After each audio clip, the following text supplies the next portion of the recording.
Hola, bienvenido. Vamos a empezar un nuevo ciclo de estudio de Humash con Rashi. Hoy estamos en el primer pasuk, el primer versículo del primer capítulo de Bereshit, que habla de la creación del mundo. Y Rashi trae una pregunta que salta a la vista. Torah es un libro de enseñanza. La Torah nos enseña cómo tenemos que vivir. ¿Por qué nos cuenta la creación del mundo? La Torah no es un libro de historia para contarnos cosas que no tienen nada que ver con la vida práctica. Entonces, ¿por qué la Torah, que es un libro de leyes, un libro de enseñanza, empieza con la creación del mundo? Y eso efectivamente lo que Rashi dice, vamos a ver. Dice Rashi, Bereshit, cita el pasuk, la palabra Bereshit, y dice, Amar Rabbi Yitzchak. Dijo Rabbi Yitzchak. Hay quienes dicen que de hecho eso es un dicho que lo escuchó de su padre, porque no encontramos en el Talmud que haya un sabio Rabbi Yitzchak que haya dicho esto. Entonces hay quienes lo atribuyen a su padre. Rashi se llama Rabbi Shlomo ben Yitzchak, entonces como que lo atribuyen a su padre. Dijo Rabbi Yitzchak, puesto que el objetivo principal es la enseñanza de los preceptos, la Torah no debería haber comenzado por este relato, sino a partir del versículo, este mes será para ustedes el primero de los meses. O sea, la primera mitzvah que hay en la Torah está recién en el libro de Éxodo, en capítulo 12, versículo 2, donde Dios manda al pueblo judío a fijar el calendario de acuerdo al ciclo lunar. Y consagrar el mes de Nisan como el primer mes del año. Entonces, la Torah tendría que empezar de ahí, si es un libro de leyes. Ya que ese versículo enuncia el primer precepto que le fue ordenado a Israel. Entonces, Matam Patach Bereshit. Entonces, ¿por qué razón la Torah comenzó con el relato de Bereshit, la creación del mundo? Mishum koach ma'asav higid li'amod latet lahem nachalat goyim. Debido a la idea expresada en el versículo de Salmos, que dice, Él declaró a su pueblo el poder de sus obras para entregarles la heredad de los pueblos. Es un versículo en Salmos 111, versículo 6. ¿Qué quiere decir eso? Entonces explica, eso es el versículo, y ahora Rashi explica qué quiere decir. She'im yomru umot haolam li Israel. Pues si las naciones del mundo dirán a Israel,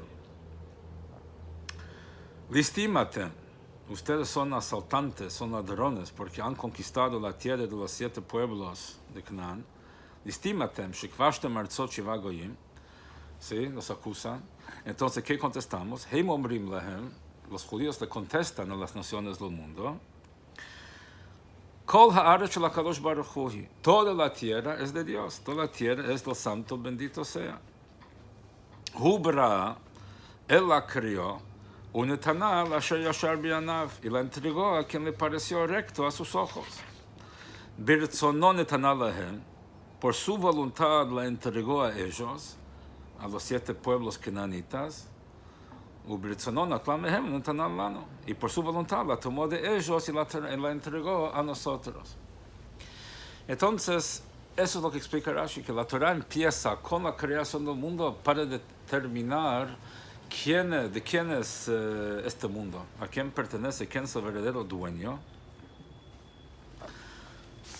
Porque el día de mañana, porque la historia sigue, como Hashem eligió a Abraham y le entregó la tierra de Canaán como herencia, entonces van a venir a decir que somos ladrones, nos sacamos la tierra, como hasta el día de hoy nos siguen acusando. ¿Qué le decimos? Entonces le decimos que la ONU decidió de que es nuestra. Hasta Ben Gurión dijo famosamente shmum, o sea, como que no tomó demasiado en cuenta lo que la ONU pensaba. Y hoy también a nadie le importa lo que dice la ONU si va en contra de sus intereses. Entonces, la ONU no viene a ser el árbitro acá. ¿Y cuál es nuestra justificación? Entonces, esta es la justificación, o sea, de que el mundo tiene un creador y el creador repartió la tierra a quien entendió corresponde cada parte de esta tierra, donde cada nación puede cumplir con su función óptimamente. O sea, hizo un macheo entre cada pueblo con cada tierra, porque en esa tierra ese pueblo puede realizarse óptimamente y ese pueblo puede explotar esa tierra óptimamente por las características que tienen. O sea, Dios puso a cada pueblo en el lugar óptimo para el pueblo y para la tierra. Entonces, ahora vamos a ver qué es lo que el Rebbe analiza acá, que es muy interesante. Hay muchas nuances, o sea, muchas sutilezas acá que vamos a ver. Podría haber dado un lugar más tranquilo, ¿no? ¿Qué? Nos podría haber dado un barrio más tranquilo. Nos hubiese podido dar un barrio más tranquilo, pero ahí tendríamos mucho menos influencia. O sea, Israel viene a ser, de hecho, un lugar muy estratégico. Es un centro nervioso de varios continentes, o sea, entre África, Europa, Asia. O sea, es un punto donde el impacto es es más difícil pensar tener un impacto en en otro lugar, o sea, es un lugar neurálgico, ¿no? Volviendo al punto, si la idea era decir que Hashem hizo la tierra, lo podía haber simplificado. ¿Para qué tanta extensión en Bereshit? Ok, porque ahí viene toda la historia, o sea, de que de Bereshit que viene Abraham, o sea, toda la historia de cómo la tierra de Israel llegó a nosotros. Pero si el objetivo de la Torah, como decían acá, la pregunta es enseñar las leyes, hay demasiado escrito para llegar a la primera ley. Se puede resumir, si Dios hizo la tierra, se le da a Abraham, llegamos a las leyes. Ok, pero lo que pasa es de que es una buena pregunta que quizás podemos ver en cada detalle de aquí hasta entonces. No, mi pregunta entonces es, si acá la respuesta que da Rabbi Isaac es para demostrar que Hashem es el dueño y la entregó, entonces ahí tiene que haber, no es solo por eso, tiene que haber algo más, porque si no, no hubiera puesto tanta letra en eso. O sea que la respuesta es, no creo que sea el punto central de por qué empieza la Torah así. Debe empezar por otra cosa. Okay, ya que está, sacamos esto, ¿no? De que, bueno, Dios hizo la tierra y la repartió. Pero... Vamos a ver ahora entonces lo que viene y después si sigue la pregunta vamos a buscar la respuesta. Entonces en Rashi en general hay dos dimensiones. Está la parte, o sea, simple, no diría simple por simplista, pero digamos la parte básica para entender las cosas. Y después está toda la parte filosófica. Pero para poder entender toda la parte filosófica y más cabalística, mística, hace falta primero tener claro toda la parte básica. Entonces, y eso es lo que vamos a ver. Sobre la pregunta de Rashi de que la Torah tendría que haber empezado de HaChodesh HaZelachem, del primer precepto que tiene que ver con el calendario, recién en el libro de Éxodo. Entonces el Ramban Nachmanides pregunta, o sea, ¿cómo visualizas la Torah sin la creación del mundo? La creación del mundo es la raíz y el fundamento de toda la fe judía. O sea, sin eso, ¿por qué cumplir con preceptos? ¿Quién dijo los preceptos? Entonces, para eso tenés que tener los credenciales de quien te mandó a hacer los preceptos. Y si no hay mundo, no hay quien va a cumplir los preceptos tampoco, ¿no? Sí, pero el mundo apareció solo y no tiene un creador, entonces los preceptos de quién vienen. Sí. Entonces, primero tiene que uno presentar quién es para decirme lo que yo tengo que hacer. Okay? Entonces quiero de que no es algo irrelevante, no es una historia stam, ¿no? Y el que no cree, digamos, en la creación de Dios, entonces, y cree que el mundo siempre existió, entonces no solamente niega un detalle del judaísmo, niega todo el fundamento. Entonces, ¿cómo podemos decir cuál es la pregunta de Rashi? ¿Cuál es su pregunta? O sea, es más que obvio porque la Torah tiene que hablar. Y ahí viene también en cuanto a tu pregunta. Así también podemos decir, inclusive con las historias de la Torah que vienen antes de Chodesh HaZelachem. O sea, en las parashiot que siguen después de Chodesh HaZelachem, después también, no solo antes, ¿no? O sea, cuando ya tenemos la respuesta para las naciones del mundo, entonces, además de las leyes, de las mitzvot, hay historias. Entonces se entiende que también las historias de la Torah contienen enseñanzas para todo el pueblo judío, que no solamente historia de lo que pasó, sino que tiene enseñanzas para nosotros hoy en día. Entonces, ¿por qué Rashi tiene la pregunta justamente sobre la creación del mundo si la Torah está llena de historias, aunque es un libro de leyes, porque es un libro de enseñanza, no solo de leyes? Entonces las historias tienen enseñanzas. Entonces la pregunta es, o sea, ¿por qué es que Rashi entiende que las historias hasta la mitzvah en Éxodo, hasta el tema del calendario, es para contestar a las naciones del mundo? Y no de que contienen enseñanzas para los judíos. O sea, toda la Torah tiene historias que tienen enseñanzas para los judíos. ¿Y por qué a Rashi se le ocurre de que todas las historias hasta el precepto en Éxodo es para tener lo que contestar a las naciones del mundo que nos acusan de ser usurpadores? La pregunta es más difícil todavía. O sea, en el libro de Bereshit hay ciertas mitzvot, hay algunas mitzvot. Está la mitzvah de la reproducción, Pirya Verivya, está la mitzvah de Brit Milá, está la mitzvah de nervio ciático. Todo eso aparece en el libro de Bereshit. Entonces, ¿cómo podemos decir que la Torah tendría que empezar con Éxodo, con el precepto de la consagración de la luna? ¿Y qué pasó con las mitzvot en Génesis que acabamos de mencionar? ¿Qué pasaría con ellos? Eso es cuanto a la pregunta. ¿Qué es la respuesta de Rashi? Rashi dice de que todo lo que hay hasta ese precepto es para lo que acabamos de decir. O sea, si las naciones del mundo vienen y nos acusan de ser usurpadores, entonces que tengamos lo que contestar. Entonces aquí hay que entender ese punto de que la tierra es de Dios y que lo creó. Nos queda claro enseguida en el primer capítulo de Bereshit, cuando nos dice cómo Dios creó el mundo, como preguntó Diego. Entonces así, ¿por qué la Torah nos tiene que decir todas las demás historias hasta el precepto de consagrar la luna? Segunda pregunta.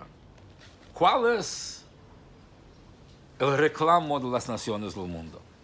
Nosotros vemos que cuando Noah, después del diluvio, dividió la tierra entre sus hijos, la tierra de Israel quedó en lo que correspondía a su hijo Shem.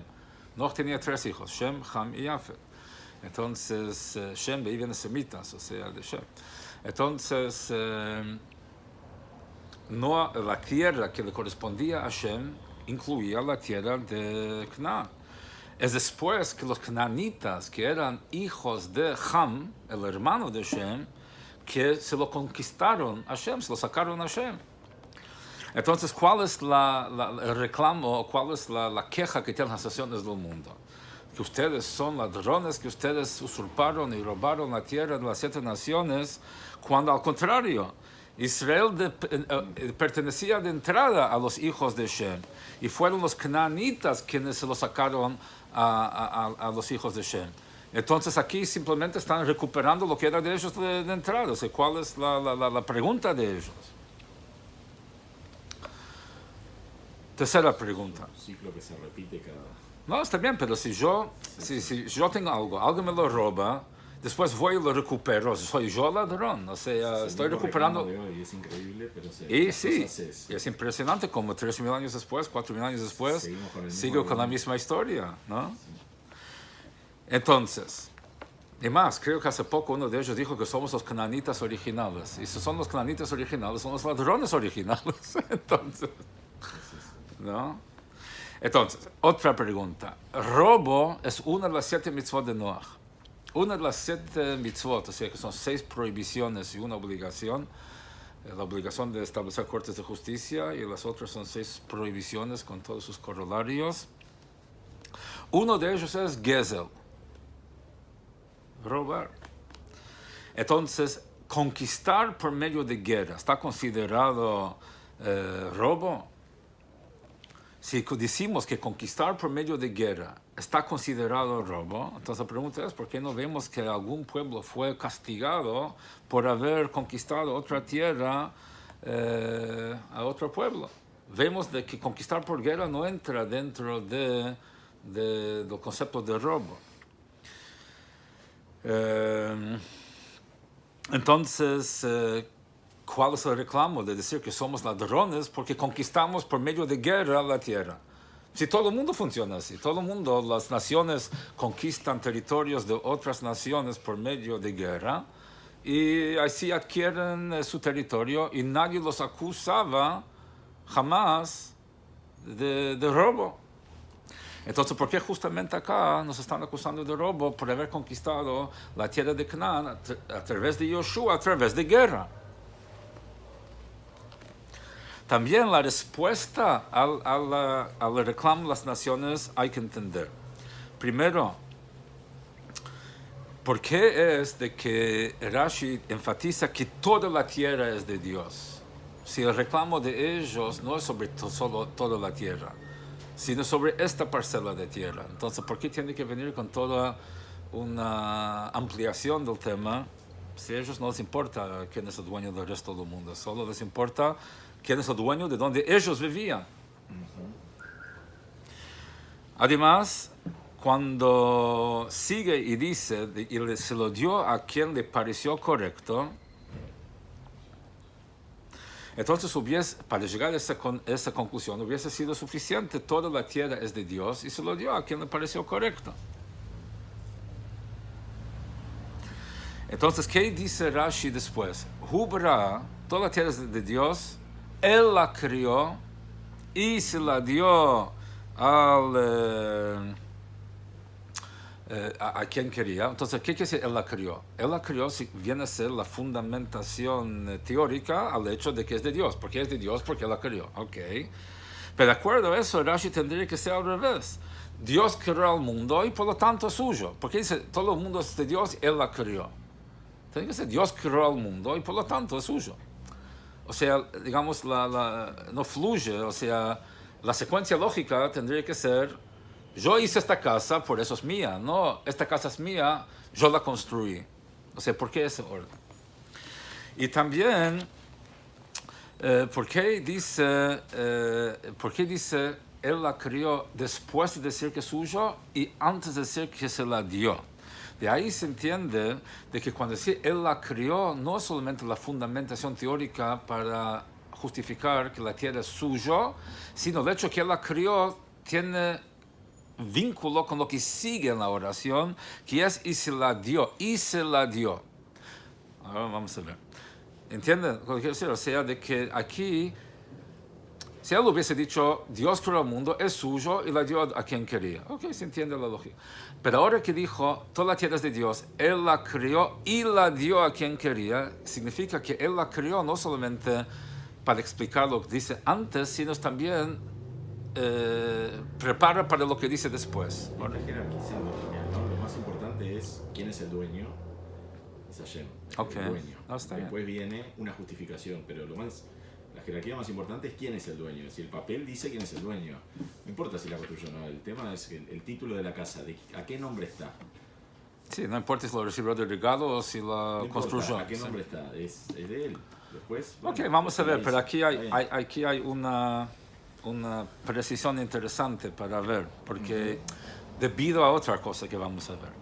O sea, entonces, cuando Él dice, ¿sí? Dios, el mundo es de Dios, Él la crió y se la dio a quien le pareció correcto. Si me siguen en el texto, creo que es ahí, o sea, porque... Entonces, si dice, y se lo dio a quien le pareció correcto, si es lo que quiere decir, es lo que dice después, que se lo dio a ellos con su voluntad, y su voluntad se lo sacó a ellos, lo dio a Él, hay mucha redundancia acá. ¿Por qué no dice directamente? O sea, Dios, el mundo es de Dios, Él la creó, se la dio a quien quiere, chao. ¿Por qué tiene que seguir diciendo, se la dio a quien quiso, después se la sacó a ellos y se lo dio a... ¿Por qué toda esa historia?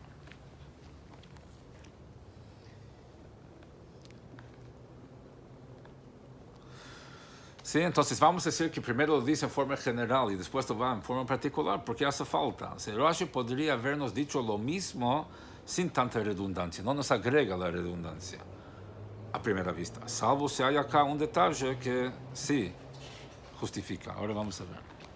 ¿Entienden la pregunta? Sí, bueno.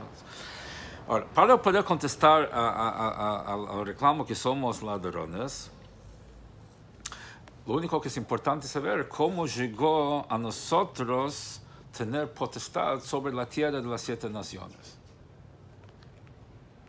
Y que no es porque a nosotros se nos ocurrió conquistar esa tierra, sino porque Dios, que es el dueño de todo el mundo, se la dio a los judíos. Pero ¿por qué importa que Dios se lo dio a las naciones primero? Ya, ahí. ¿Por qué importa ese detalle? Que Él se la dio a ellos. Cuando se supone que ellos la robaron, no se la dio. Eso es una cosa. Pero aún si vos decís de que Dios permitió, se le dio, ¿por qué importa todo ese eslabón en el medio? Sí, Dios es el dueño, se la dio a los judíos y ya está. Lo que pasó entre medio, ¿qué importa? Uno podría decir que Rashi aquí quiere explicar algo que las naciones del mundo podrían decir. O sea, ¿cómo es de que los judíos sacaron la tierra que pertenecía a otro pueblo? Y por eso Rashi enfatiza de que siendo que la pertenencia de Israel a las naciones del mundo es solamente porque Dios se lo dio por su voluntad, no porque ellos tenían un reclamo, eso se lo dio.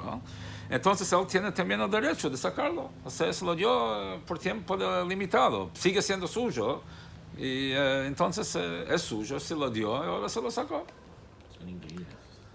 O lo que fuera. Pero digamos, él nunca, o sea, no es de que ellos tienen un reclamo a eso. La única razón por qué están ahí es porque Dios se la dio. Entonces, si es porque Dios se la dio, se la saca.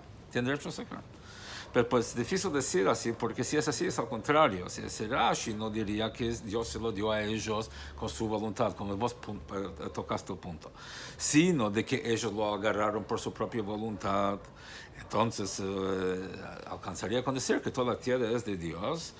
Y a pesar de eso, ellos agarraron a Israel por su propia iniciativa, no de acuerdo a la voluntad de Dios. Entonces ahí ellos no tienen ninguna potestad sobre la tierra y entonces sería mucho más entendible por qué se lo sacó a ellos. Pero con decir que Dios con su voluntad se la dio, complica la cosa. Si hubiese omitido esa parte, sería más entendible todo el argumento. Toda la tierra es de Dios, los canaanitas se metieron ahí, Dios sacó y se dio a judíos. Pero cuando vos decís que Dios se la dio, entonces se la dio, ¿qué pasa?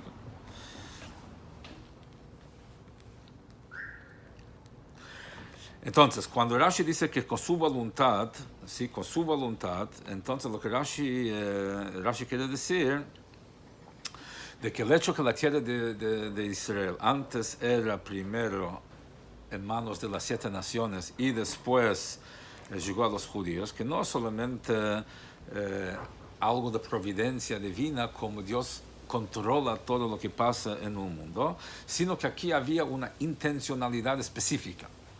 Vamos a entender, o sea, cuando uno dice que quiere algo, hay niveles de deseo. O sea, vamos a decir así, entraste a tu auto, ¿por qué? Porque quisiste, nadie te obligó. Entraste a tu auto para manejar. ¿Quisiste? ¿Por qué? Porque querías llegar al shiur. Quiere decir que la intención primaria fue llegar al shiur. Y lo otro fue corolario a ese objetivo que vos te pusiste. Sí, quisiste hacer todo lo que hiciste, pero hay lo que se llama Pnimiut HaRatzon y Chitzoniut HaRatzon. Está la voluntad interior, está la voluntad exterior. O está, digamos, lo interior de la voluntad y está lo exterior de la voluntad. Ahora, cuando decimos acá, sí, Dios maneja todo el mundo, no pasa nada acá solo. La pregunta es, ¿cuál es el objetivo central y las otras cosas que bailan al son de esa música? Entonces, cuando decimos que Dios con su voluntad, entonces quiere decir que es una voluntad especial, es una intencionalidad especial. Entonces, hay que entender qué significa, si es así, hay que entender. Si entendemos que la intencionalidad especial con dar la tierra de Israel a nosotros, entiende la intencionalidad como encontramos en muchos lugares, que Dios tiene todo un plan de entregar la tierra de Canaán al pueblo judío, empezando con el pacto con Abraham y reiterado con Isaac y Jacob, y toda la historia va apuntando a entrar a la tierra de Canaán. Pero entonces, ¿qué rol juega esa palabra birzono cuando se trata de que se la dio a ellos? ¿Es también parte de esa intencionalidad dar la tierra a las 7 naciones?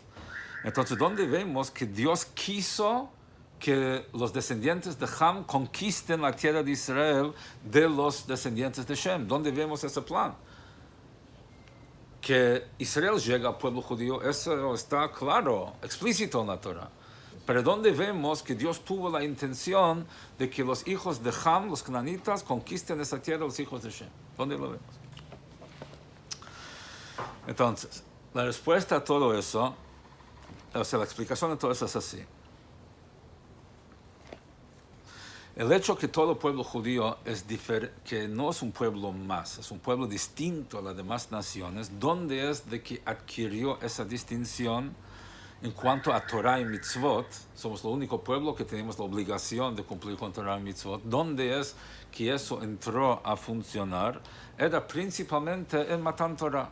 Cuando recibimos la Torah en el monte Sinaí, a partir de ahí fuimos cargados, la única nación del mundo, cargada con la misión y el deber y el privilegio de cumplir con los 613 mitzvot.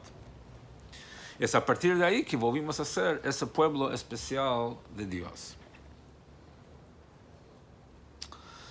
Y una forma más genérica, ese proceso empezó cuando salimos de Egipto, que eso fue, digamos, el paso previo a la recepción de la Torah 7 semanas después en Shavuot.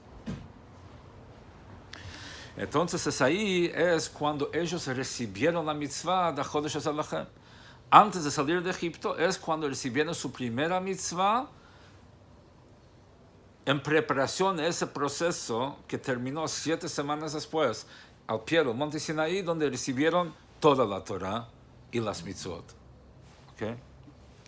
Y a pesar de que la mitzvah de circuncisión y de nervio ciático, sobre los cuales fueron ordenados mucho antes de bajar a Egipto, ¿no? O sea, en la vida de Abraham, en caso de circuncisión, en la vida de Jacob, en caso de nervio ciático, ¿no? Pero eso fue dado solamente a los descendientes de Abraham, Isaac y Jacob.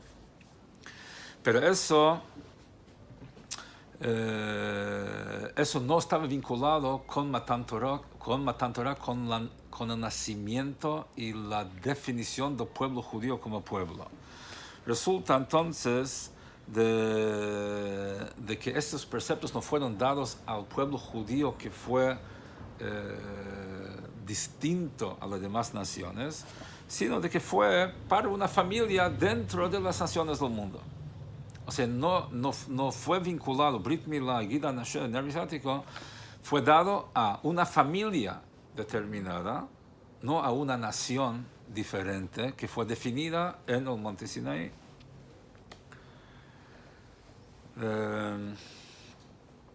Como por ejemplo, hay ciertas mitzvot que tenemos con el pueblo, con los hijos de Esav, hijos de Amón y Moab, cierto trato de pacto de no agresión con ellos, son esa línea, o sea, no son judíos. Son familias determinadas con la cual hay un vínculo especial y hay, digamos, una condición especial. Así fueron las mitzvot del libro de Génesis. Entonces, según esto, se entiende la pregunta de Rashi, de que la Torah tendría que empezar de Chodesh Hazalachem, la Torah tendría que empezar con el precepto de la consagración de la luna, de fijar el calendario según el ciclo lunar, porque Torah implica órdenes y enseñanzas que fueron dadas al pueblo judío como judíos, no como hebreos, que fue, digamos, su condición antes de Matan Torah. Entonces, resulta entonces que todas las demás órdenes que habían antes, todas las enseñanzas que había antes,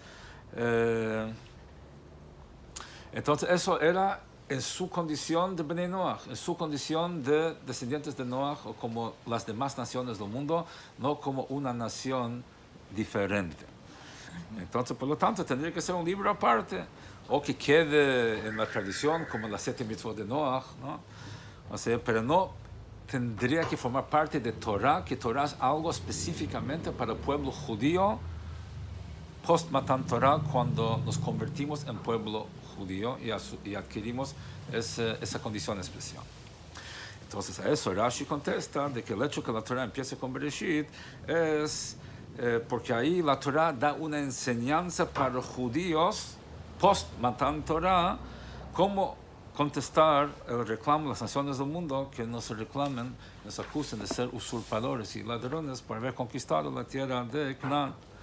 Y a pesar de que conquistar por guerra no es considerado robo, como dijimos antes, no obstante, si no fuera por toda esa introducción e historia antecedente a la creación del mundo, entonces las naciones del mundo podrían tener un reclamo que somos ladrones. ¿Por qué? Muy interesante. Sí somos ladrones, en cierta forma. ¿Por qué? Porque cuando nosotros conquistamos la tierra de Israel, cuando el pueblo judío conquistó la tierra de Israel, entonces ahí salió de la propiedad de las naciones del mundo y entró a la propiedad del pueblo judío.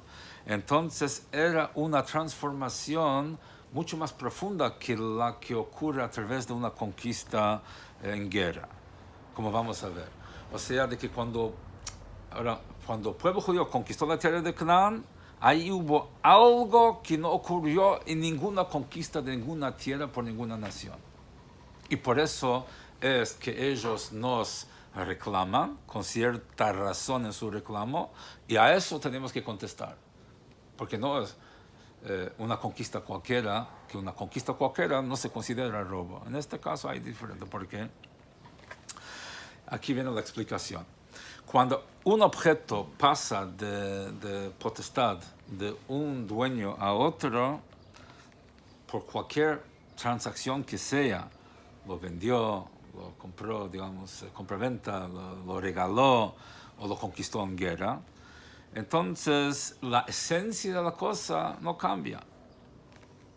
La cosa misma no expresa nada con el dueño. O sea, si esta botella es mía o tuya, no hay cambio en la botella, solamente un derecho legal, algo externo a la cosa. Es una cuestión de pertenencia nada más, no hay. Es muy diferente en la conquista de la tierra de Israel, que desde en el momento que el pueblo judío conquistó la tierra de las 7 naciones, ahí tuvo lugar una transformación en la propia esencia de la tierra. No solo pertenece, la esencia. Antes era una tierra igual a cualquier otra tierra, de que podría pertenecer a cualquier pueblo, y dependía quién lo conquistaba, y entonces era, sí, ¿no? Pero desde que el pueblo judío lo conquistó, entonces la tierra misma se transformó en Eretz Israel. Se transformó en una tierra judía, no solamente tierra de los judíos, que es una cuestión de pertenencia, sino tierra judía en cuanto a su naturaleza, en cuanto a su esencia. Y por lo tanto era una transformación para siempre, eterna, de tal manera que nunca más puede llegar a pertenecer a otra nación. Entonces, nunca, jamás alguien se los puede sacar. Porque no es solamente una cuestión de pertenencia legal y de potestad o de dueño, es una cuestión ahora de una pertenencia esencial que es inquebrantable.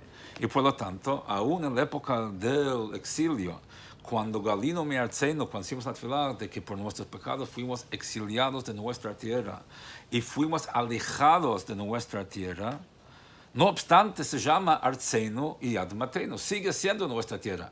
Estamos exiliados de nuestra tierra, sigue siéndolo. Estamos alejados de nuestra tierra, pero sigue siendo nuestra. Y más todavía, de que está prohibido que alguien que no sea judío viva en la tierra de Israel, o sea, en forma permanente. De hecho, en 2000 años nunca fue una tierra independiente. También. Sí, o sea, nunca floreció. Siempre fue una colonia de otro imperio, de otro lado. Y nunca prosperó tampoco. Nunca Siempre prosperó, era muy no. desértico y era un desastre. O sea, no era hóspito. Ahora, empezaba para allá, la Torá empieza diciendo la tierra es de Dios. Sí. Se la dio a uno, se la dio a otro. Siempre fue de Dios, no es del pueblo, no es de Israel. Cuando dice se la dio a Israel, ¿le entregó la propiedad o sigue siendo el dueño? No, Dios sigue siendo dueño, por eso cada 7 años está el Shemitah y uno tiene que traer Bikurim y tiene una cantidad de cosas reconociendo que Dios es el dueño y cada 50 años vuelve a las tribus originales. O sea, hay un tema constante, claro, de que, pero el punto es de que a ver, ¿Por qué? Porque el argumento también puede ser, en vez de decir yo soy el dueño, ahora estoy acá, me la dieron. Si yo no soy el dueño, relate con el dueño, yo estoy acá porque me dijeron que esté. ok, está, bueno, es eso, o sea, pero ¿qué se nos dio? Nos dio, es una buena pregunta, o sea, vamos a decir así, espiritualmente nos dio, legalmente sigue siendo suyo de alguna manera. Como Israel, ahora debe ser el usufructo, la tierra del gobierno. Algo Sí, así, somos ¿entendés? inquilinos. ¿Sabes? Te doy un buen ejemplo. ¿Okay? Es como un padre da a su hija en matrimonio a un tipo. ¿Sí? Ahora es tuya, pero sigue siendo su hija. O sea, ¿entendés? ¿De quién es? ¿De él? ¿Del marido o del padre? Hay un aspecto que sigue siendo del padre forever y hay un aspecto que es del marido ahora. Entonces, algo parecido podemos decir así. Hay un solo creador. ¿Ah? Por eso dice que él la creó. Hay un solo creador, no hay dos.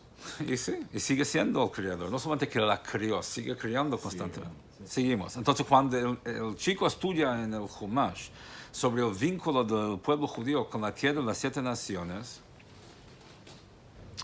¿sí? De que iban a ser exiliados y iban a volver, entonces sabe, ¿sí? De que eso es una cosa que pertenece a nosotros eternamente. O sea, circunstancialmente podemos estar afuera físicamente, pero eso no cambia el vínculo en los estatus. Y entonces ahí viene, eso es el fundamento de la queja de las naciones del mundo, de que ustedes robaron la tierra de las 7 naciones. También las naciones del mundo saben de que apenas el pueblo judío conquistó la tierra de las 7 naciones, entonces se transformaron en Eretz Israel, en tierra judía, no solo de judíos, en tierra judía, forever. Entonces ellos nunca más pueden llegar a apoderarse de esa parcela de tierra. Y por eso ellos dicen, listímate, ustedes nos sacaron eso de circulación, porque siendo de que antes que los judíos lo conquistaron, era una tierra como cualquier otra tierra, de que podría pertenecer a cualquier pueblo. Entonces, los judíos no tenían el derecho de sacarla de circulación, de conquistarla de tal manera que ahora ya nunca más es conquistable por ningún otro pueblo. Ellos dicen, eso es robar. Nosotros nunca robamos tierras, porque conquisto hoy, mañana vos, y siempre lo puedo tener. Pero ustedes hicieron algo que ahora nadie de nosotros puede tener nada ahí. Entonces, por eso es de que vienen. Ahí viene la respuesta que dice Rashi, Kol ha'aretz shel HaKadosh Baruch Hu, toda la tierra es de Dios. Él la creó, siendo de que Dios creó al mundo y hizo que exista de la nada, entonces se entiende que toda la tierra es de Dios. De que toda la tierra, o sea, en cuanto a la calidad de la tierra, no solamente en cuanto a la parte externa, también, digamos, a su naturaleza y su característica espiritual y esencial, es de Dios, no solamente el espacio, ¿no? Y siendo que es así, Él tiene el derecho de cambiar la esencia de lo que puede llamarse tierra de las naciones y transformarlo en una tierra que sea exclusivamente Eretz Israel. Él tiene esa potestad y Él tiene el derecho de hacerlo. Pero también esa explicación de que toda la tierra es de Dios no es suficiente para anular el reclamo de que somos usurpadores y que somos ladrones. ¿Por qué? Porque cuando la queja de que ustedes son ladrones porque conquistaron la tierra de 7 naciones sería solamente por el hecho de que los judíos lo tomaron de las 7 naciones que vivían ahí, o sea, una tierra donde había habitantes vivieron ahí, que antes pertenecía a esas 7 naciones, ahí se entendería de que siendo de que la pertenencia de la tierra vino de Dios, la pertenencia de la tierra a las 7 naciones vino de Dios, entonces él tiene el derecho de sacárselo a ellos también. Pero siendo de que la queja de las naciones del mundo es por el hecho que Dios sacó la tierra a todas las naciones, no solamente a estas 7, sino que la sacó de circulación, inclusive del Uruguay, ya el Uruguay no puede ir a conquistar esa tierra. Entonces, el hecho de que ellos tuvieron algún vínculo potencial, algún derecho potencial en esa tierra, así como cualquier tierra que puede potencialmente pertenecer a cualquier nación. Y ese derecho vino apenas el mundo fue creado. Apenas el mundo fue creado, todas las tierras pueden pertenecer a cualquier nación. Entonces, fue creado a priori fue creado como una tierra mundana, no una tierra sagrada, no tierra santa, y que puede pertenecer a cualquier nación conquistadora. Resulta entonces de que ese derecho no es un derecho que les fue dado, es un derecho natural, que entonces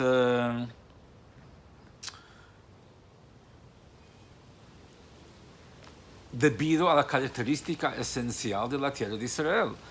La tierra de Israel fue creada igual que cualquier otra tierra del mundo, por lo tanto, cada ser humano, cada nación tiene el derecho natural de poder potencialmente conquistar. Nadie dio ese derecho, es natural.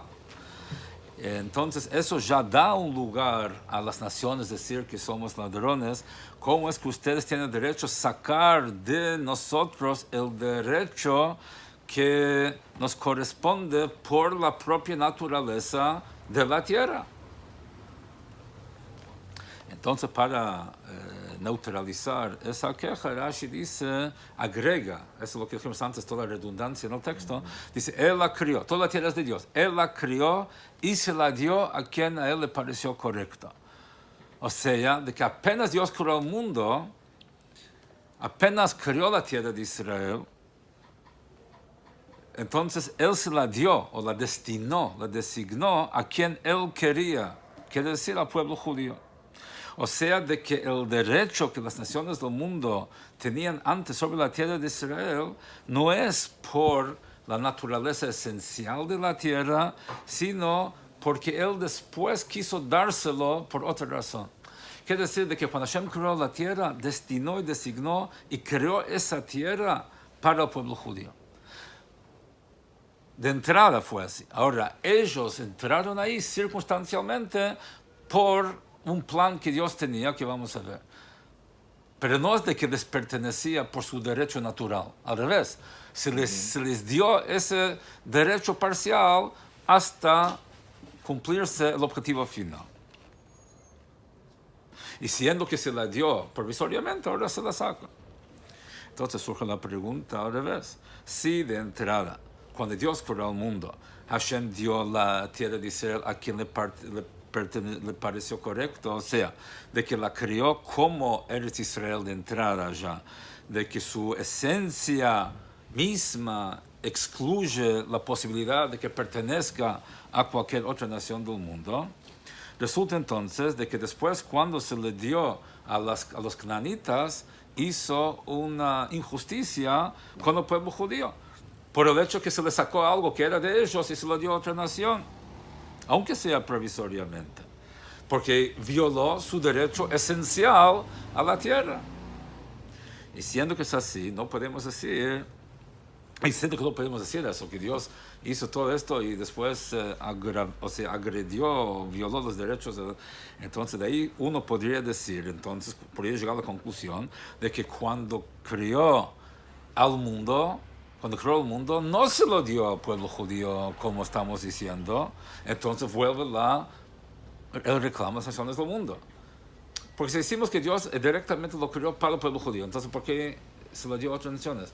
Entonces hizo una justicia con el pueblo judío. Entonces eso no podemos decir. Entonces quiere decir que no se nos dio. Si no la dio a nosotros de entrada, vuelve el reclamo que nosotros la sacamos de su pertenencia potencial.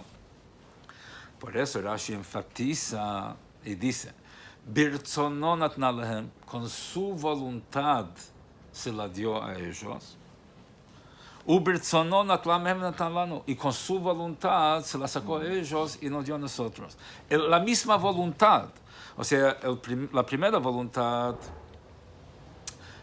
es la misma que la segunda. ¿Qué quiere decir? Que el Dios, de entrada, su voluntad fue de que esa entrega provisoria de Israel a ellos llevará eventualmente al cumplimiento de su voluntad de que llegue a nosotros, de que se vuelva Eretz Israel en la práctica y plasmada recién después de que pase por la potestad de las naciones que vivían ahí y después se la saque a ellos. Tenían que pasar por ese proceso para que llegue a cumplir con el objetivo final. ¿Y cuál es el motivo? Es porque así quiso Dios, de que quiso que no que haya una tierra que nadie habitaba ahí y mandar a los judíos a vivir ahí, sino que sea una tierra donde vivían otras naciones, de que los judíos tomen esa tierra no judía y con su trabajo y su esfuerzo la transformen en tierra santa, en una tierra sagrada. Por lo tanto, se entiende, o sea, Dios quiere que la transformemos en tierra sagrada, no tener algo ya hecho en bandeja ahora. Entonces, de ahí se entiende de que el hecho que se la dio a ellos no es una contradicción con lo que dice que la crió y la destinó al pueblo judío. Entonces, ¿por qué se la dio a las naciones del mundo? No, al revés, de que se la dio a ellos para poder cumplir con la realización del objetivo inicial, que fue que el pueblo judío entre y plasme el potencial esencial distinto que tiene esta tierra. De que esta tierra donde habitaban otras naciones se transforme eventualmente en Eretz Israel, no que sea un lugar donde no había nada antes. Entonces, por eso entendemos también por qué en la Torah, porque en la Torah también está no solamente la historia de la creación del mundo, sino también todas las demás historias que tú preguntaste, hasta la primera mitzvah de la luna. ¿Por qué? Porque a través de todas esas parashiot se entiende de que lo que Dios dio la tierra de Israel a quien a él le pareció correcto, eso apenas creó al mundo. Y que se la dio a las naciones fue no solamente un medio por medio del cual poder cumplir su voluntad última, que fue que esa tierra llegue a ser Eretz Israel. Porque así como en cuanto a la creación general, la Torah nos dice de que con las primeras palabras, Bereshit bara, de que la creación fue. ¿Por qué dice Bereshit bara? ¿Qué es Bereshit? Bereshit es Bet Reshit, como dice Rashi más adelante, ¿no? De que se refiere a dos cosas que se llaman principio. Bishvil la Torah shenikrat Reshit, o sea, por la Torah que se llama Reshit, y por el pueblo judío que se llama Reshit. Somos los actores centrales de todo esto. Entonces, la idea no es ser egocéntricos, sino la idea es de que nosotros tenemos, digamos, las herramientas para llevar a toda la creación a su nivel máximo de conexión con Hashem.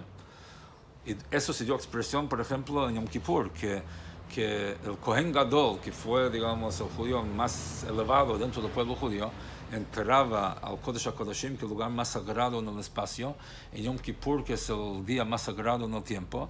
Ahí hubo una convergencia de los tres puntos ápice de tiempo, espacio y hombre, que es toda la experiencia humana.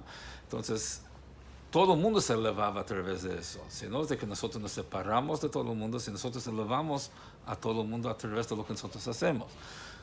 Entonces, y no obstante, aunque todo el objetivo fue que el pueblo judío reciba la Torá, pasaron miles de años hasta entonces.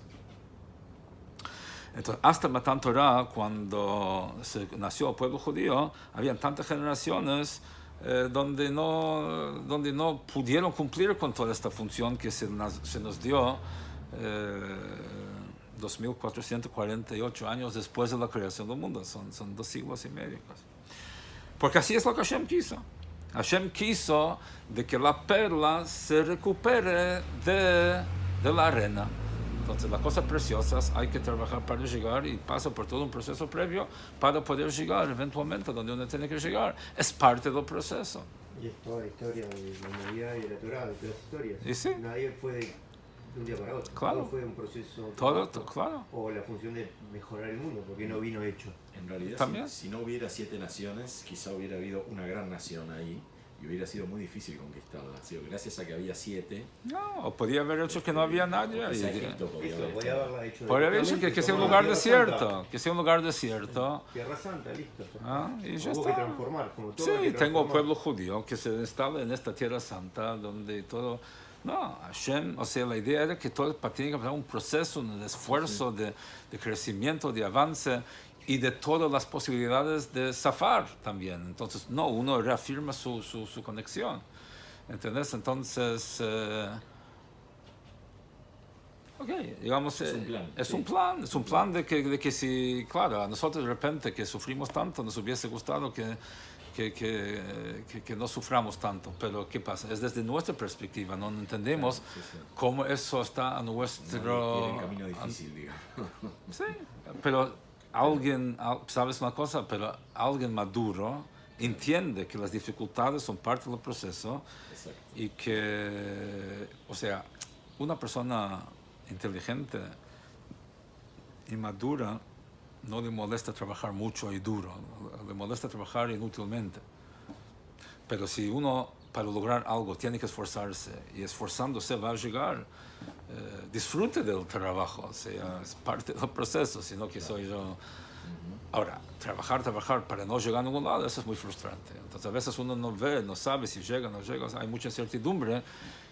La incertidumbre quizás es lo que más frustra, más que el esfuerzo en sí y saber que hay. Entonces, si uno entiende que hay un plan y hay un director de orquesta y las cosas, nosotros vemos solo una parte, entonces es distinto.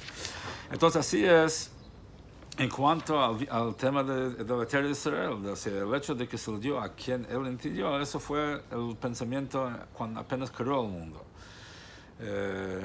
A tal punto que después se separaron las tierras y las naciones y los idiomas y cada uno por su lado.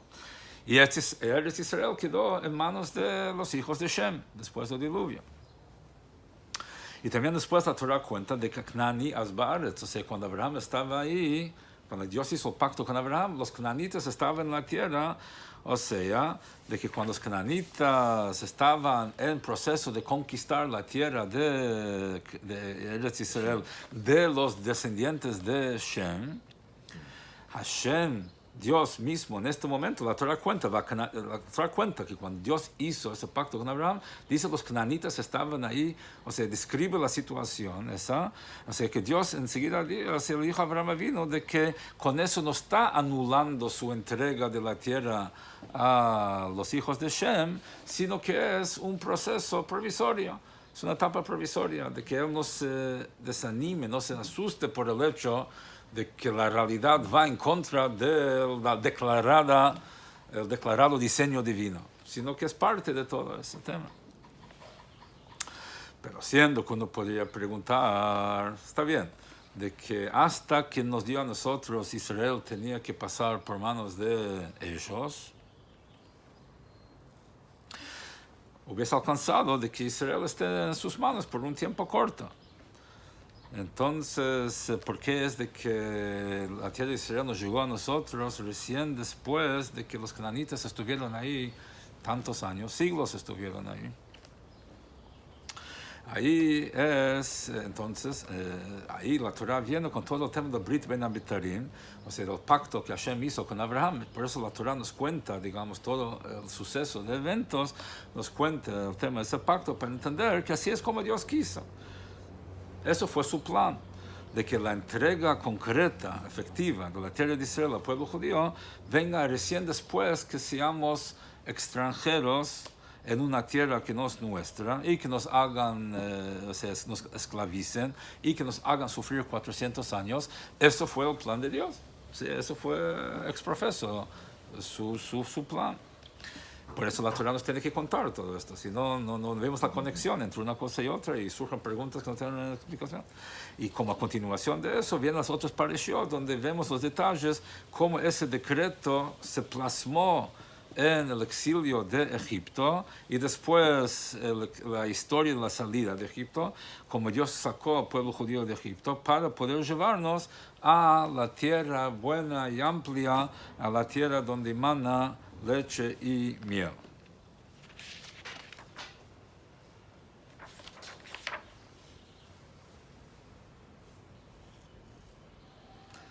Si tienen unos minutos más, podemos ver... eso es la parte, digamos, simple de Rashi. Ahora vamos a pasar a la parte filosófica mística. ¿Ok? Pero hasta aquí quedó muy interesante todas las sutilezas que hay acá y que a primera vista no trasluce. Ahora que uno ya mira diferente lo que dice Rashi. Ok, después de todo esto, hace falta una explicación en cuanto a la dimensión interna de las cosas, la dimensión más espiritual. Okay, es así. Es cierto, dice, o sea, de que siendo de que judíos tienen que saber no solamente lo que ellos tienen que hacer, nosotros tenemos que hacer, sino también cómo contestar las naciones del mundo. Por eso es de que en la Torah están las parashiot desde Bereshit, Génesis, hasta ahí Chodesh Ezelechem, el segundo, ahí el capítulo, la segunda parashá, la tercera parashá del libro de Éxodo, que ahí está la respuesta al argumento para contrarrestar la acusación que somos usurpadores. Pero es difícil de entender por esa explicación, porque después de todo, la Torah es principalmente una enseñanza para judíos en cuanto a nuestra conducta. Entonces, ¿cómo puede ser de que la Torah abre con todo el tema de la creación del mundo, que la apertura de la Torah habla de temas que son importantes para nosotros solamente para poder contestar a las naciones del mundo? Y recién después de todo un libro de Génesis, ahí recién la Torah nos habla en cuanto a cómo tiene que ser nuestra conducta. Y de ahí en más, todo lo demás mitzvot. Por eso tenemos que decir de que ese orden, de acuerdo a la Torah, fue, digamos, estructurada, es también parte de Torah. Eso es también una enseñanza para nosotros. En el orden de cómo Dios ordenó la Torah, ahí hay una enseñanza en cuanto a cómo tiene que ser nuestro orden de estudio de Torah. La finalidad del estudio de la Torah es de que un judío la estudie de tal manera que está por encima del mundo, o sea, como algo abstracto o espiritual, que no tiene nada que ver con el mundo que nos rodea, o sea, que sea algo que tenga que ver con nuestra vida espiritual, personal, propia. Y por ejemplo, las mitzvot que empiezan con HaChodesh Ezelechem, de consagrar la luna, dice HaChodesh Ezelechem, para ustedes, para el pueblo judío. O sea, no es algo universal que todos tienen que contar el tiempo según la luna, es algo específico del pueblo judío. Por ser el pueblo que somos, un pueblo diferente a las demás naciones, ¿no? Pero para poder llegar a ese nivel, donde vivimos en ese plano espiritual tan diferente, tan elevado, tiene que haber antes un estudio que sea aplicable y entendible a nuestra alma animal, o sea, a nuestro lado humano. Está bien, el objetivo es que vivamos la vida de una forma divina, Pero antes que eso tenemos que dirigirnos a nuestra dimensión humana o hasta animal. Es como las parashiot, como la lectura que hay desde Génesis hasta HaChodesh HaZelachem, hasta este precepto de la conservación de la luna, de que sirve para poder comunicar las verdades hasta las naciones del mundo. O sea, no hace falta tener otro criterio más allá de ser un ser humano para poder entender ese mensaje. Y el motivo es, la Torah nos enseña en el orden cómo fue en cuanto a la tierra de Israel, porque primero tenemos que pasar por este paso para poder llegar al siguiente paso y no podemos llegar directamente al segundo paso. Entonces eso se puede entender a través de explicar primero algo que dicen nuestros sabios en el Talmud. Dice que cuando un niño judío, estando en el vientre de su madre, le enseñan toda la Torah cuando está ahí. Y después, cuando está por nacer, viene un ángel y le hace olvidar todo lo que estudió. Entonces la pregunta es, siendo que igual lo van a hacer olvidar todo lo que estudió, entonces, ¿por qué se le enseña todo? Y la explicación es de que la Torah tiene que llegar al judío a través de esfuerzo, no a través de un regalo. Que un regalo se llama en el Zohar nama de kisufa, pan de vergüenza. La idea es que vos tengas los conocimientos porque te esforzaste para adquirirlos, no que alguien te puso un chip y lo tenés en forma automática. Por eso hace falta olvidar lo que uno estudió fácilmente, o sea, toda la Torah que le enseñaron ahí en el vientre de su madre, para que pueda lograrlo a través de su propio esfuerzo. Y entonces, así como la tierra de Israel, que Hashem quería que primero hayan ahí naciones, otras naciones, se lo dio a ellos, para que los judíos con su trabajo y su esfuerzo lo obtengan y la transformen en tierra de Israel, no que venga ya hecho. Entonces, ¿por qué se le enseña toda la Torah?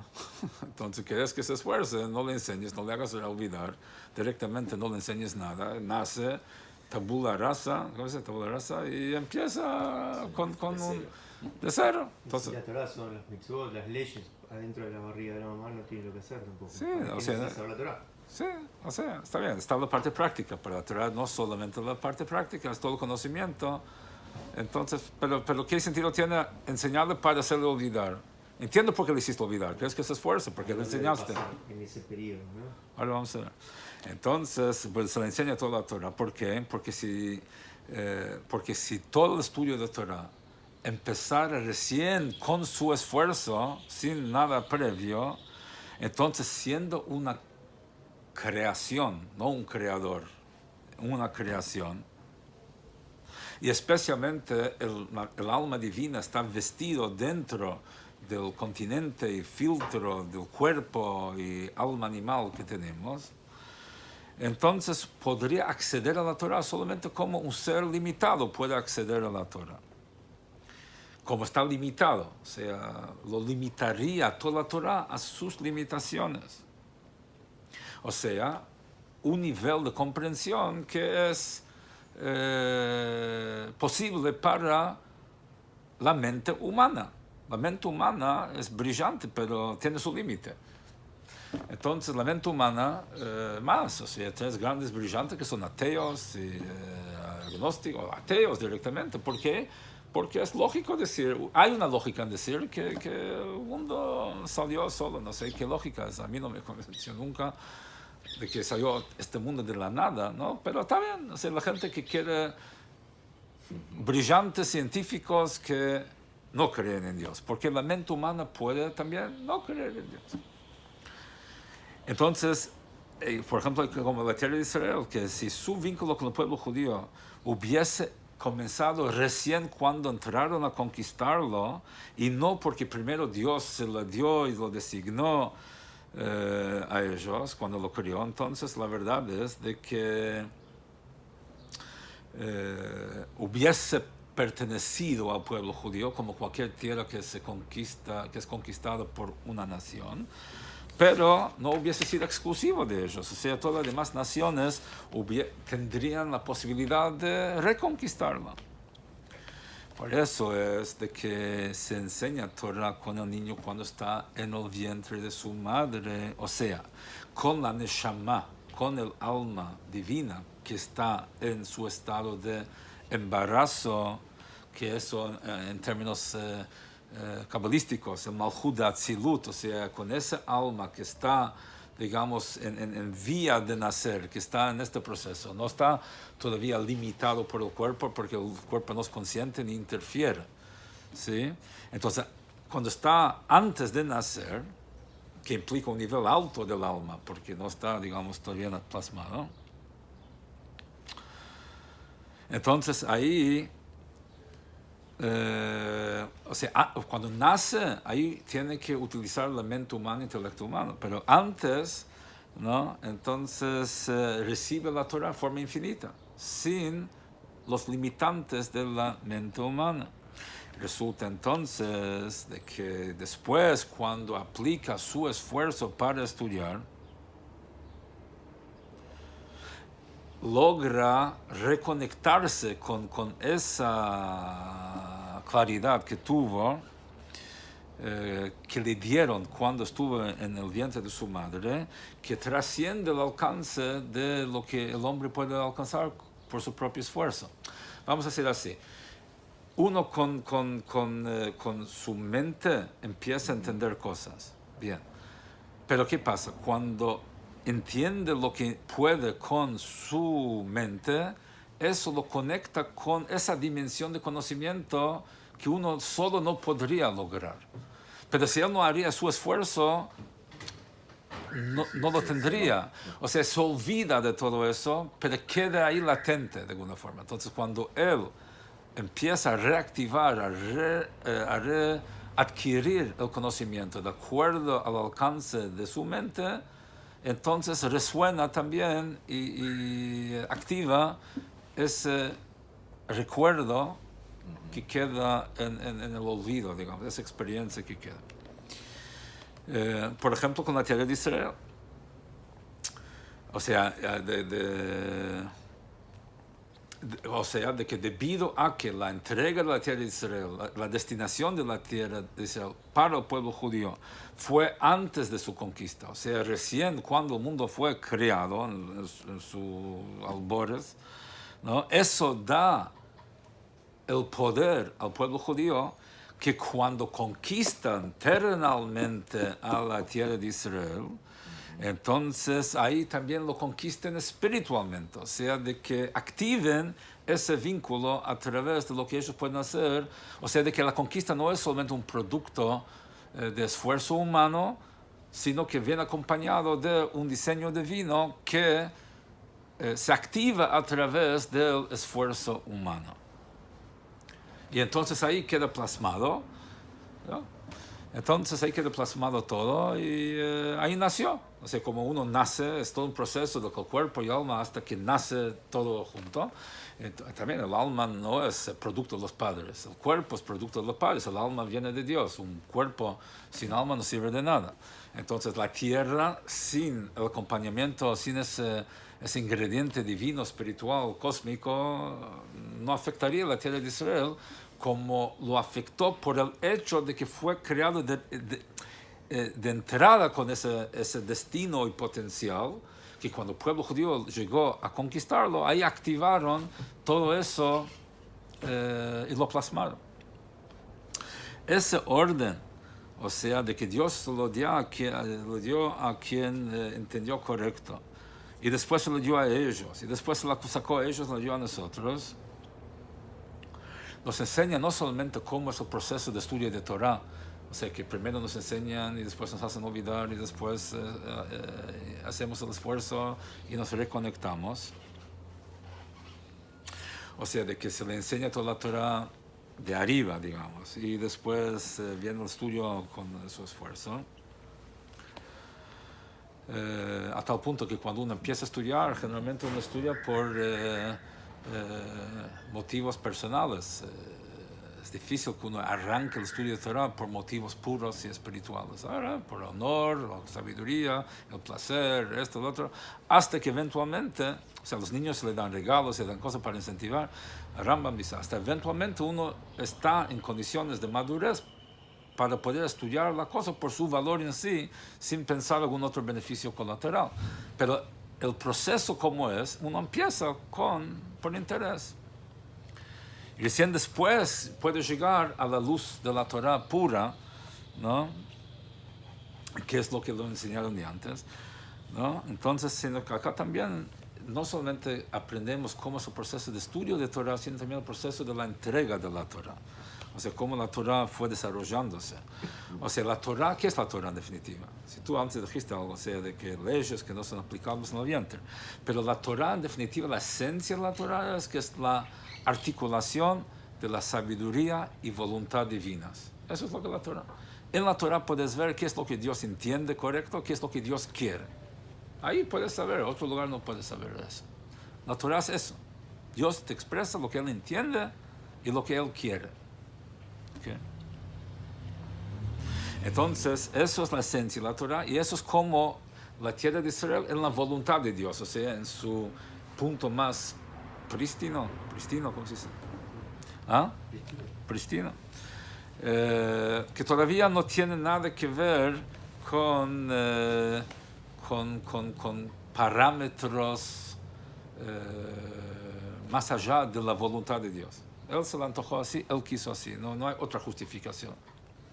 Después la Torah va bajando, condensándose, ¿no? Densificándose de alguna forma, y pasa por los distintos mundos que se habla en el Kabbalah, el Hasidut, Briah, Yetzirah, Asiyah. Briah es el mundo de creación, Yetzirah formación, Asiyah acción. Se viene a ser etapas de más densificación y más densificación, que eso en la Torah viene a ser la parte de Drush, la parte de Remes de la Torah, que son los mundos Briah y Yetzirah, y después el Pshat, que es el mundo de Asiyah. O sea, la Torah viene a ser más y más y más, o sea, de más abstracto a más tangible, pero hay todos esos niveles.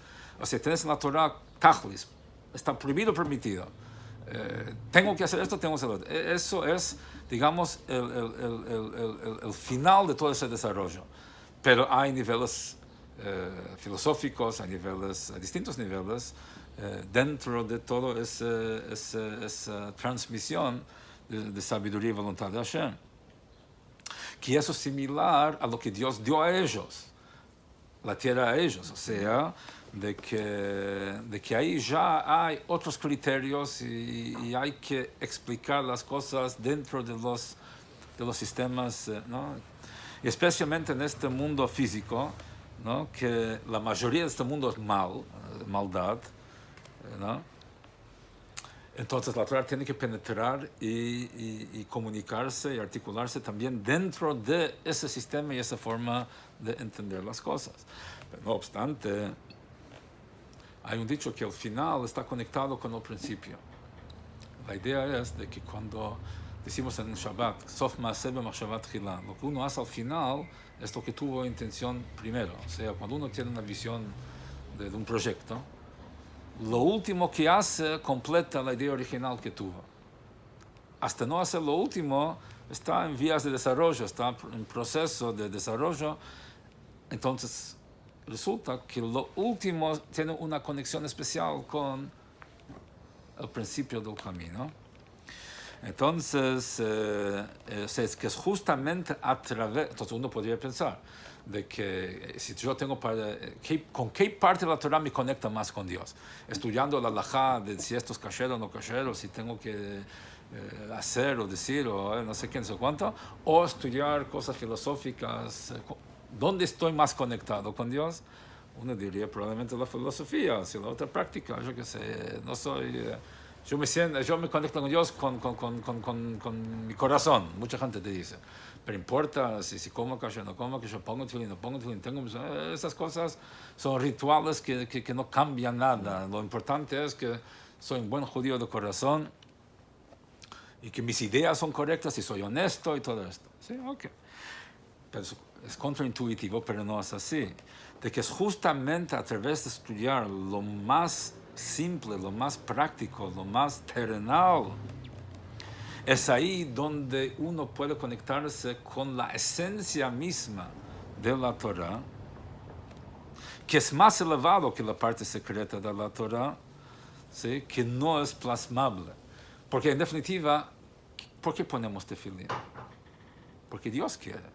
O sea que en ese acto de poner tefilín es eso mismo lo que Dios quiere, su primiuta razón, su objetivo primario por el cual creó todo esto. Creó todo esto para que uno pueda y haga esa mitzvah. Entonces no es solamente un ritual simbólico, es el objetivo por el cual Hashem, ahí se plasma la voluntad, lo más profunda y esencial de la voluntad de Hashem. Y eso es similar a aquel hecho de que se la dio a nosotros, que viene a través de sacárselo a ellos. O sea, a través de sacarlo de a ellos, del mundo físico, de la terrenalidad, entonces ahí podemos llegar a la esencia misma. O sea, entonces lo que quiero decir, o sea, ¿qué quiere decir? Si nos hubiese dado una tierra sin haber pasado primero por la mundaneidad y la banalidad, porque eran además las naciones más corruptas de ese entonces, los cananitas. Entonces, no es de que fue una nación muy culta y no sé qué, y al revés. ¿Cuál es la idea? Entonces, justamente tomar lo más terrenal, que es lo más bajo de la existencia, y cómo llegó a existir. Pues Dios lo creó. ¿Por qué? Porque es justamente en lo más antitético donde uno puede expresar lo más profundo y lo más original. Entonces, esa es la idea. O sea, en cuanto a la acción de las mitzvot, que rebasa el paralelismo con la tierra de Israel que pasó por manos de naciones corruptas antes de llegar a nosotros, para poder nosotros realmente conectarnos en lo más profundo. Porque la conexión más profunda de Dios no es a través de lo más abstracto. Lo más abstracto nos puede acercar a Dios, pero no conectar. Conectar es a través de lo más concreto que Hashem pide. Si uno sabe, la esposa te pide algo, la puedes entender de hoy hasta mañana. Si hiciste lo que dijo sin entender, comes. Y si entendiste todo, pero no hiciste, estás cerca pero no conectado, no vas a comer ese día. Entonces la idea es esa, cerca y no conectado o lejos y conectado. Entonces la acción de las mitzvot, si las entendiste, no las cumpliste, no te conectaste. Estás cerca, pero no te conectaste. Las cumpliste sin entender, te conectaste. Eso es la idea, mitzvah significa orden, también conexión. ¿Y qué es la mitzvah? La voluntad de Hashem. La voluntad es el punto más alto que entendimiento, porque cuando yo entiendo algo, entiendo una realidad. Cuando yo quiero algo, esa es mi realidad. Entonces, cuando hay una mitzvah que no tiene ninguna justificación racional, más allá del hecho que Dios lo quiere así, es su antojo así, es ahí en esa mitzvah que me conecto más que las mitzvot que tienen explicaciones racionales, que tiene una justificación independiente de que Dios quiere eso. Ahí no expreso nada. Es justamente donde no hay una justificación, más allá del hecho que Dios lo quiere así. Si yo quiero conectarme con Él, hago lo que Él quiere, ahí es una conexión profunda, sin límite. Es binario, sí o no. Lo otro es un espectro, entendí más, entendí menos, esto, lo otro, sí. Y eso es lo que Rashi insinúa enseguida cuando empieza su explicación de la Torah, en su primera comentario, que eso también viene a ser como una introducción a su comentario, porque él no escribió una introducción a su comentario, directamente arranca. Sí. Entonces uno podría ver en su primera explicación como una especie de introducción, de que lo primero tenemos que entender Pshuto Shemikra, lo primero tenemos que entender el Pshat, o sea, lo más literal, lo más terrenal. Y justamente a través de eso uno puede llegar a los niveles espirituales, lo que llamamos la parte vitivinícola de la Torah, que viene a ser un eufemismo, una metáfora para la parte secreta de la Torah. Porque así como uno toma vino, sale secreto, por valor numérico de vino 70 y de secreto so de 70. Y entonces la Torah nos nutre, así como hay distintos tipos de comida que nos nutre diferente. Pan y agua es lo más básico, después el vino frutas nos da gusto, el vino nos revela secretos, está el aceite, que es el aceite. O sea, hay distintos tipos de comida que representan distintos tipos de alimentación espiritual que la Torah nos da. Entonces el vino viene a ser el paralelo a la parte secreta de la Torah, la Kabbalah, el misticismo. Uno llega ahí a través de primero entender lo más simple y práctico, y llega hasta más elevado que el vino de la Torah, es el aceite de la Torah, porque el aceite flota arriba de los líquidos, y el aceite viene a representar Hasidut, que es la esencia de la Torah, que está por encima inclusive de la Kabbalah. Entonces, y todo eso son dimensiones de lo mismo, ¿no? Es de que son distintas explicaciones. Todo, como vimos acá, empezamos con toda la parte de que hay que contestar a las naciones del mundo, después pasamos al proceso del estudio de Torah y como la Torah, o sea, todo eso está implícito, pero primero hay que entender todo el pshat, ¿no? El simple, al punto de que cuando Mashiach va a venir vamos a ver los secretos más profundos, pero todo empezando y basado sobre entender el pshat, o sea que es el punto más bajo, es el fundamento sobre el cual se puede construir todo y más. Y entonces cuando Mashiach va a venir, ahí vamos a tener la realización máxima de que la sacó de ellos, nos dio a nosotros en cuanto a la tierra de Israel, en el sentido literal, de que el pueblo judío vamos a recibir toda la tierra de Israel, también las 3 naciones que no conquistamos, que están en el margen oriental, y más todavía, que la tierra de Israel se va a expandir a todas las tierras, con Yerushalayim va a extenderse a toda la tierra de Israel, o sea que va a haber como un reposicionamiento un poco de las cosas, a través de la Geulah, la verdadera y completa redención, a través de nuestro justo Mashiach, que venga, que nos redima muy pronto. Entonces, ahí, cuando Mashiach va a venir, nos va a enseñar este Rashi, y ahí vamos a entender, apreciar sus enseñanzas mejor.